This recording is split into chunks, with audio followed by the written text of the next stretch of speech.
My name was not in my mother's obituary.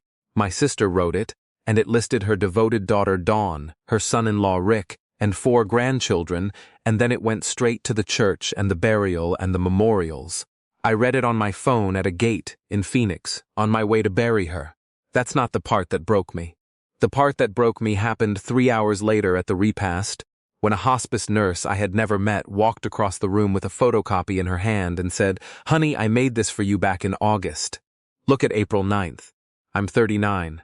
I'm a certified pharmacy technician in Tucson, going on 11 years at the same retail pharmacy, which means I spend 9 hours a day telling people their insurance won't cover it and watching them look at me like I made that decision personally. I'm divorced, no kids, 1 cat, a 2-bedroom rental with a lemon tree that produces exactly 4 lemons a year. My mother was Carolyn. She was 72. She lived her whole life within about 15 miles of Kalamazoo, Michigan, and she worked 31 years for the county. Assessor's office, then records. She raised us mostly on her own after our dad took off in 1994. My sister Dawn is 43. She's an office manager for a dental group in Portage, and she lived 12 minutes from Mom. 12 minutes. I've driven it. Her husband Rick sells commercial flooring. They have 4 kids. The oldest is in college now. I moved to Tucson in 2016 for a job that paid $4 an hour more than what I was making at home. That's the whole dramatic backstory. There was no fight. Mom drove me to the airport, cried in the cell phone lot, and told me she was proud of me, and for the next 5 years I called her every Sunday and most Wednesdays. And she told me about her neighbor's dog and the woman at church who was rude about the flowers. I want to be honest right up front about the thing I'll never get past. I did not fight hard enough. You're going to hear things in this story and think, why didn't she just show up? Why didn't she just drive to the house? And I don't have a good answer except that I was being managed by a professional, and I was being managed slowly, and I believed my sister because she was my sister and because she was there and I wasn't. Here's how it started, and it's so small I want to apologize for it. In the fall of 2021, Mom's flip phone died. She'd had it forever. Dawn texted the 2 of us, a group text which we almost never used, and said, "Mom's phone finally quit. I'm taking her to get a new one Saturday. I'll set it all up so she doesn't have to mess with it." I said thank you. I actually said, "You're a saint." I typed those words. After that, calls to my mother went differently. Not immediately, not all at once. First, it was that she didn't pick up as much. Then it was that she never picked up, and it went to voicemail after 1 ring, which anybody who's ever been blocked will recognize instantly, and which I did not recognize for 3 years because it had never happened to me in my life. I called Dawn about it in December of 2021. She said, "Oh, she can't hear the ringer. She keeps it in her purse." I'll show her again. Second thing, and this is the one I go back to at 3 in the morning. In January of 2022, I got a voicemail from my mother. An actual one, from her number 41 seconds long. She sounded tired. She said, "Hi, honey, it's your mother." Pause, I just wanted to see if, and then a long gap where you can hear a television, and then she said, "Did I do something? You can tell me if I did something." Okay, bye-bye. Did I do something? I called back 9 times that night. Straight to voicemail every time. I called Dawn at 10:30 at night, and Dawn said, "And I want you to hear this in the voice of a woman who is doing you an enormous favor. Nadine." She's getting confused. She said the same thing to me about Aunt Renee last week. Please don't take it personally, and please don't call her all worked up because she can't process it and then I'm the one dealing with it at midnight. I said okay. I said okay for 3 years because that's the frame that got built that winter, and once it was up, everything fit inside it. Mom is confused. Mom is declining. Mom gets agitated by phone calls. Mom said something about you that she didn't mean. And every time I pushed, Dawn had a story ready that made me the person who was making a hard situation harder from 2,000 miles away. Third thing. Mom's health. This matters more than anything else in the story, so I want to be precise. My mother had chronic obstructive pulmonary disease and congestive heart failure. That's what she had. She was on oxygen at night, starting in 2022. She got winded walking to the mailbox. In September of 2022, she moved out of the house on Cobb Avenue into a small residential care home in Portage called Wren House. 12 beds, a converted ranch house, a front desk with a sign-in binder on it and a bowl of butterscotch candies. She did not have dementia. She was never diagnosed with dementia. I want that sentence to sit there by itself, because for 3 years I was told my mother was losing her mind, and the woman who told me that had power of attorney and a key to the mailbox. The money started in September of 2022, when she moved in. Dawn called me, actual phone call, which she almost never did, and laid it out very reasonably. Wren House was $2,800 a month. Mom's Social Security and her county pension came to about $2,200. There was a gap, plus incidentals, plus the copays, plus things she needs. I said, how much? Dawn said, whatever you can do. I said $1,100 a month. Not because the math said 1,100. Because I had 1,100 a month and I was 2,000 miles away and I wanted to be a daughter with a number. I sent it on the 3rd of every month by bank transfer to Dawn's checking account. 36 payments, $39,600. I never once asked for a receipt, and if you want to yell at me about that, get in line behind me. Fourth thing, and this is the one I noticed and let go, which is the story of my whole life. Summer of 2023, Dawn posted pictures of a graduation party in her backyard.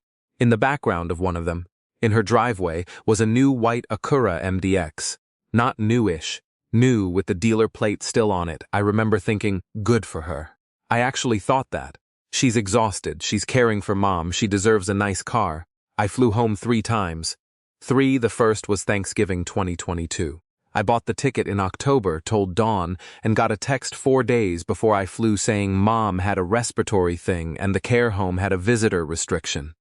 I flew anyway, spent Thanksgiving at Aunt Renee's, and talked to Mom on speakerphone for 6 minutes with Dawn holding the phone. Mom said, "Is that Nadine?" twice. And Dawn said, "See," to me afterward, like it proved something. The second was August 2023. The third was April of 2023, and that's the one you're going to hear about. I flew into Grand Rapids on the morning of April 9th, 2023. It was a Sunday. I had told Dawn I was coming 3 weeks earlier, and she'd said great, she'd set it up. Then on the Friday she texted, "Hey, Mom's had a rough couple days, I don't think Sunday's going to work." I got in the rental car and drove to Wren House anyway. I want credit for that one thing at least. I got there at 11:40 in the morning. There was a woman at the front desk named Patrice, and there was a spiral-bound binder on the counter, and I signed my name and printed the resident's name, Carolyn, in the second column, and put down the time. Patrice looked at the screen, and her face did the thing. That polite, closed thing. She said, "I'm sorry, honey, let me get somebody." I stood in that entryway for 22 minutes. There was a fish tank. I remember the fish tank because I stared at it. Then a woman came out. I know now she was the house manager. Her name is Gail, and she said, "I'm so sorry, we have a family preference on file for Carolyn. We're not able to bring you back today."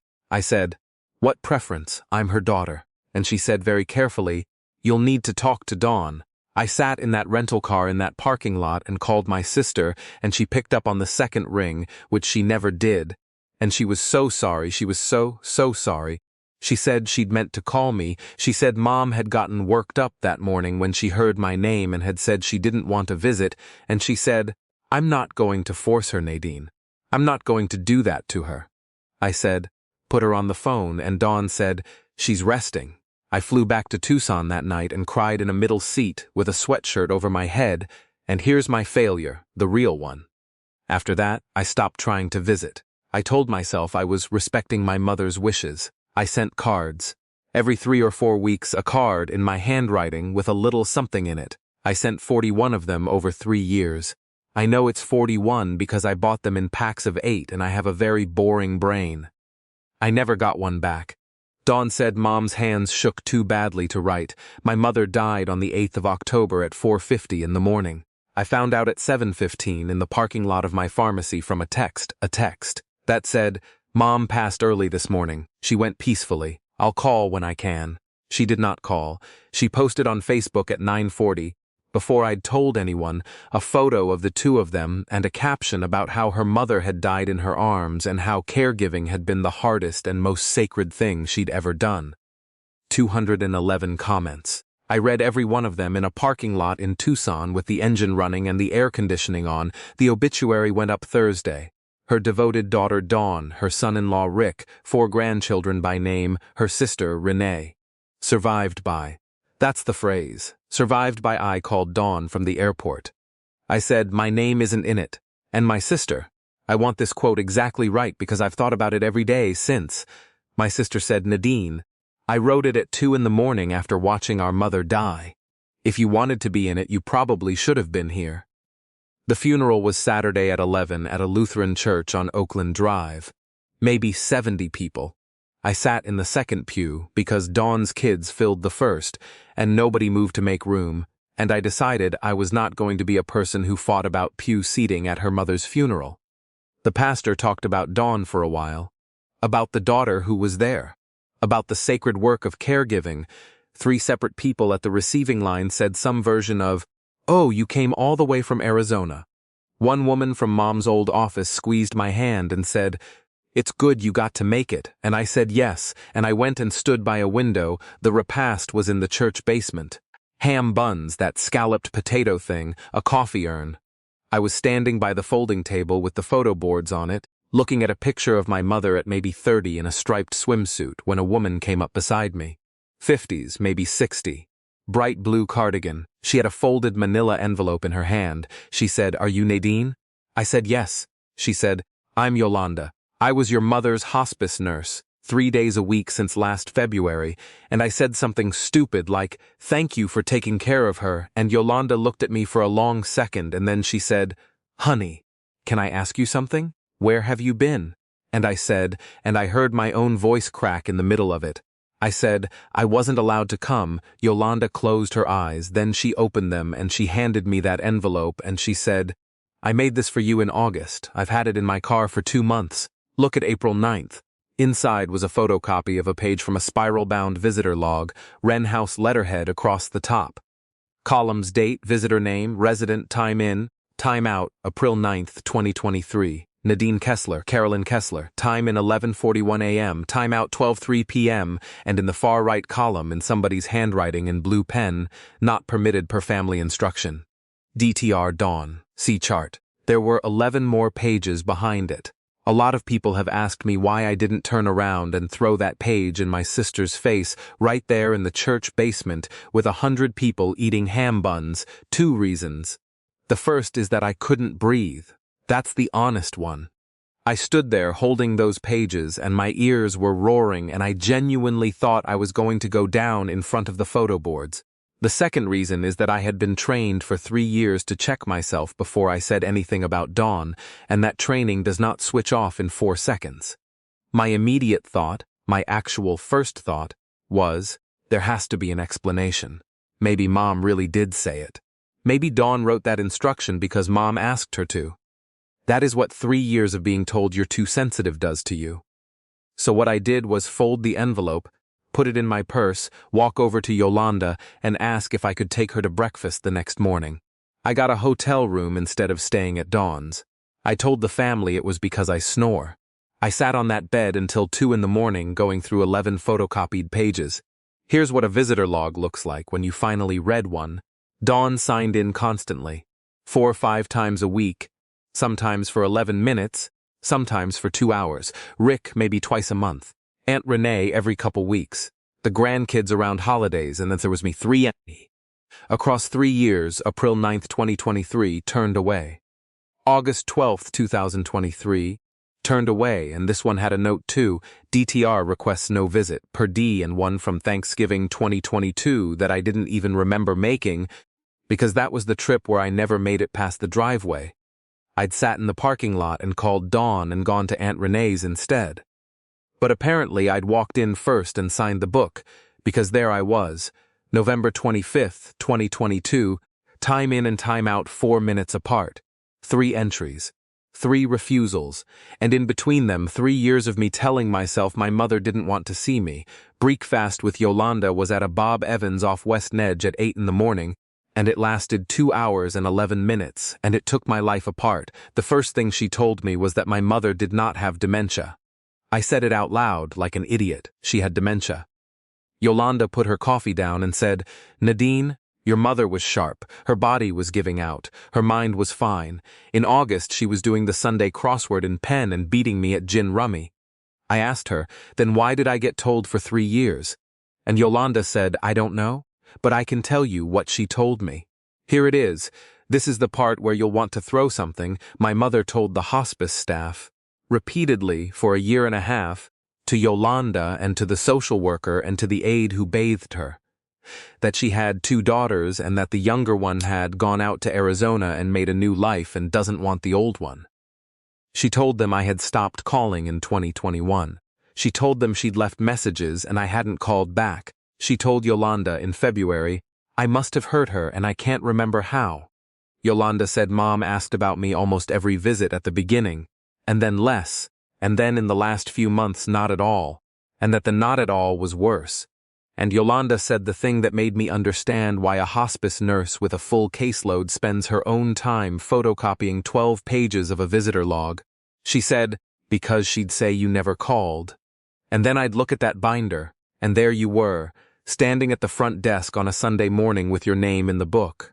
And those 2 things could not both be true. Yolanda had raised it. That's the thing that gets me. She'd gone to Gail, the house manager. She'd asked about the family instruction in the chart, and she was told, correctly, procedurally, by people who were not doing anything wrong, that the resident's daughter held medical power of attorney and had documented a visitor preference, and that the home follows the chart. So Yolanda did the only thing a nurse can do when the paperwork is against her. She started keeping a copy.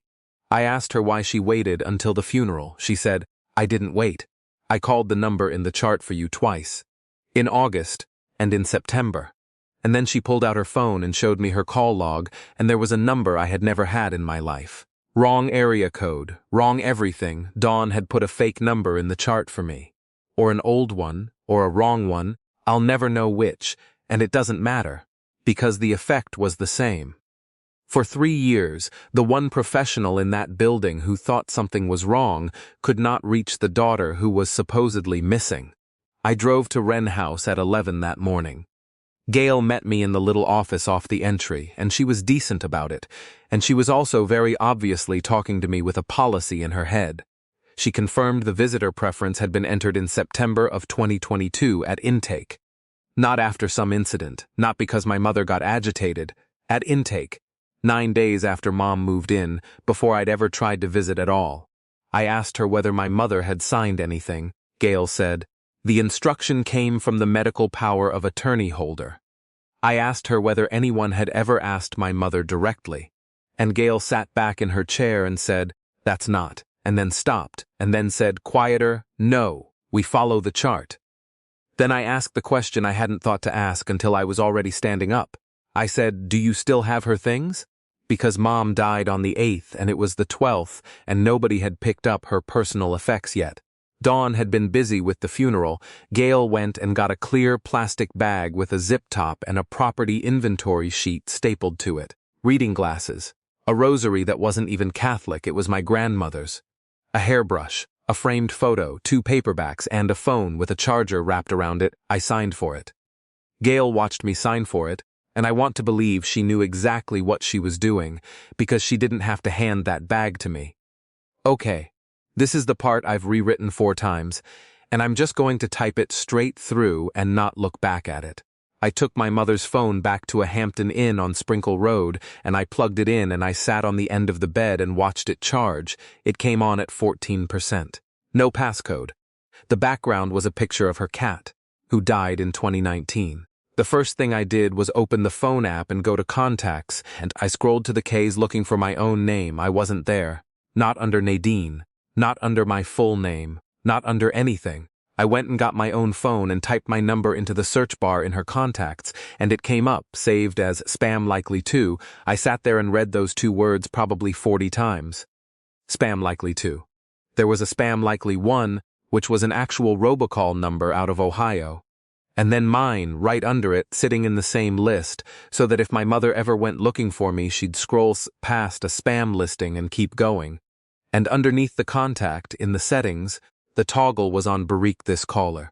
I opened the recent calls and I filtered to blocked, and I want to be very careful here because this is the number that ends the story. 341. 341 calls from me. Over 3 years that hit that phone and were silently killed before they ever made a sound in my mother's room. Every Sunday, every Wednesday, her birthday in March, 3 years in a row, Christmas mornings. The 9 calls I made in a row the night she left me, that voicemail asking if she'd done something. I sat on the edge of that bed and I made a sound I have never made before and hopefully never will again. Then I found the other thing, and this is the one that put me on the floor. If somebody plucks you on that kind of phone, your calls don't just vanish. You can still leave a voicemail. It goes into a separate folder at the bottom of the voicemail screen, collapsed, called blocked messages, and the phone never notifies you, and unless somebody tells you it's there, you will never in your life scroll down and find it. There were 27 of them. 3 years of my own voice, saved on my mother's phone, unheard. Hi Mom, it's me, just calling to say hey, it's Nadine, I know you're probably watching your show, call me back if you feel like it. Mom, it's me. I love you. I hope you had a good birthday. I sent a card, hi Mom. I don't know if you're getting these. If you're mad at me, I wish you'd tell me. I'd rather you were mad at me than nothing. That last one is from November of 2024 and it is 11 seconds long, and I listened to it 4 times in that hotel room like it was going to end differently. And the whole time, the entire 3 years. My mother was in a bed 12 minutes from my sister's house, telling a hospice nurse that her younger daughter had stopped calling and she didn't know why. She was right. From where she was sitting, she was completely right. She had a phone that never rang. I'm going to give you the last piece because I found it that same night at about 2 in the morning when I was going through the settings on that phone trying to figure out how any of it was even possible. The phone was signed into an iCloud account. Not my mother's, Dawn's email address. Right there in the settings, at the top, with her name on it. That's the phone she bought Mom in the fall of 2021 and set up so she doesn't have to mess with it.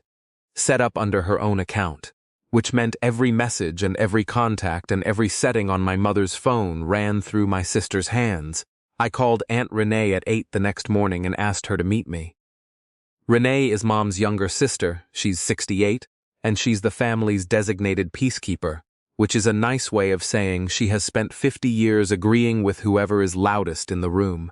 I put 3 things on the table at a Panera. The visitor log page from April 9th, a photo of the contact card that says spam likely too, and I played her the 11-second voicemail.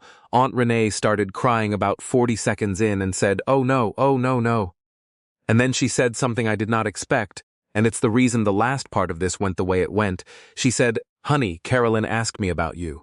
At Easter, she asked me if you were mad at her. And she said, I told her you were busy. Renee had asked Dawn about it once in 2023, and Dawn had told her that I'd said some things about Mom that she wasn't going to repeat, and that she was protecting her mother from her own daughter. And that if Renee loved Carolyn, she wouldn't bring me up. Renee is 68 years old, and she believed it because it was easier than not believing it, and she has to live with that now, and honestly, I think she will. I want to tell you what happened next in order, because the order is the only reason any of it worked. First, I did not call my sister. Not that day, not that week.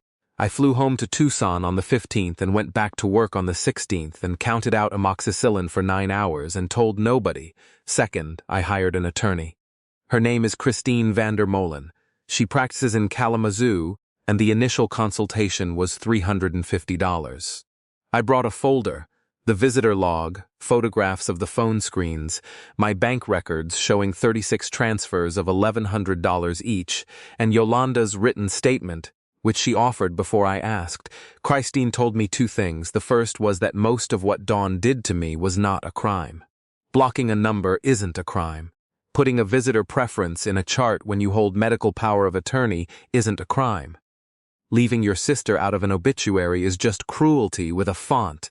The second thing she told me was that Dawn had filed to be personal representative of Mom's estate on the 10th of October, 2 days after Mom died, before the funeral, and that as an equal heir I had an absolute right to demand a full accounting, and that the accounting is where everything lives.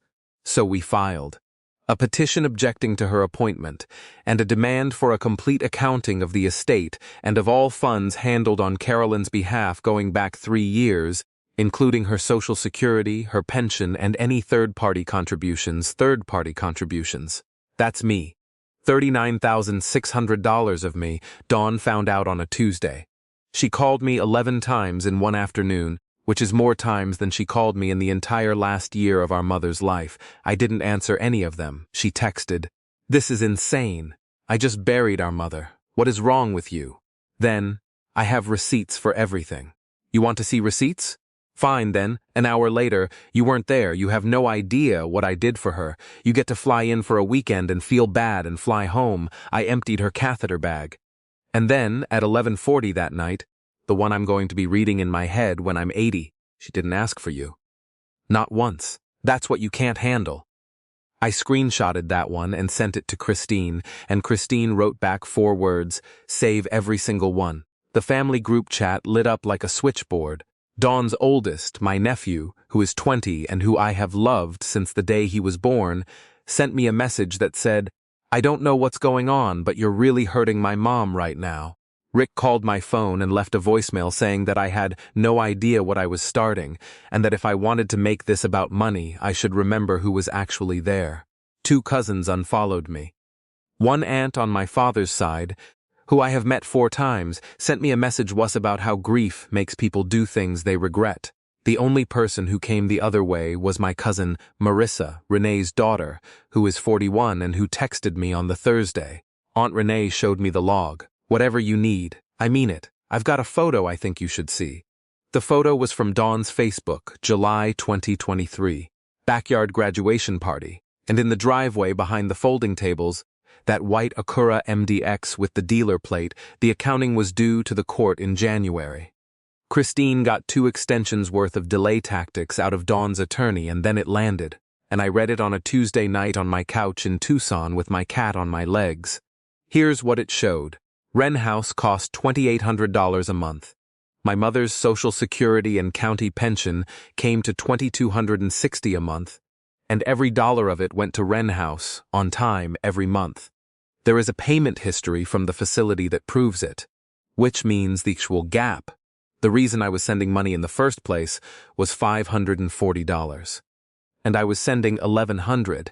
6 months into it, Dawn had also gone to Social Security and gotten herself made representative payee for Mom's benefits, which she never mentioned to me. So from March of 2023 forward, she controlled that money too, across 3 years. By the accounting's own numbers, $26,400 of what I sent could not be traced to a single expense related to my mother's care. Not one receipt. Not one copay, not one pair of slippers, not one box of the butterscotch candies at the front desk.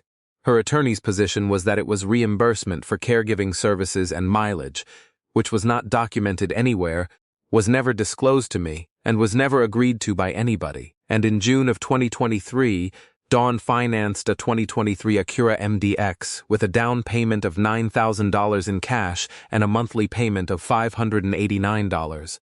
$589 a month.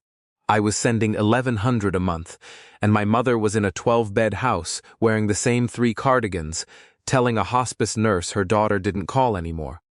It's been 5 months, and here's where everything landed.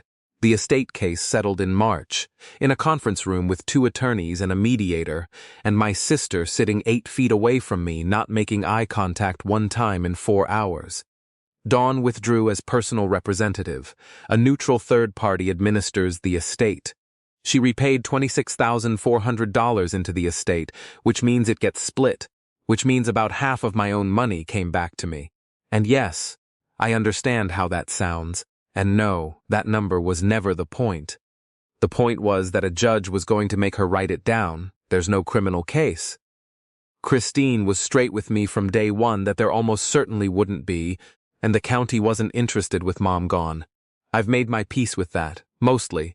What I did instead was this. I filed a complaint with the state licensing agency about Wren House's practice of enforcing a visitor exclusion against an adult child based solely on a chart note, with no documented statement from the resident. It's not a lawsuit. It's a piece of paper that went into a file, but I got a letter back in February saying the complaint was substantiated in part and that the facility had updated its policy. Any visitor restriction now requires a signed, dated statement from the resident themselves or documentation of why the resident could not provide one. If that policy had existed in September of 2022, my mother would have had to sit up in bed and say out loud that she didn't want to see me, and she would never have said it. That's the piece I'm proudest of, and it's the piece nobody in my family thinks counts. Then I sent the package, 41 of them, actually, which is a coincidence I only noticed later, the same number as the cards.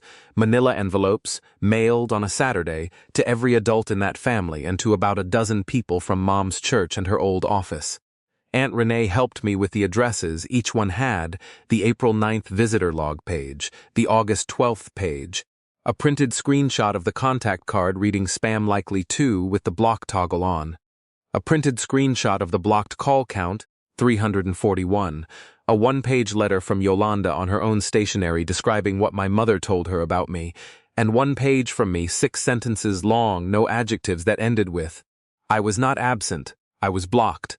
If you'd like to hear the voicemails she never got, I will play them for you." 11 people asked to hear them. I played them over the phone, one at a time, over about 3 weeks. The woman from Mom's old office who told me at the funeral that it was good I got to make it called me and cried so hard I had to talk her down. Dawn deleted her Facebook 11 days after the packages went out. Rick sent me one more voicemail, and I'll give him credit for it being the only honest thing anybody in that house has said to me. I told her 3 years ago it was going to come out. I want you to know I told her. That's not an apology.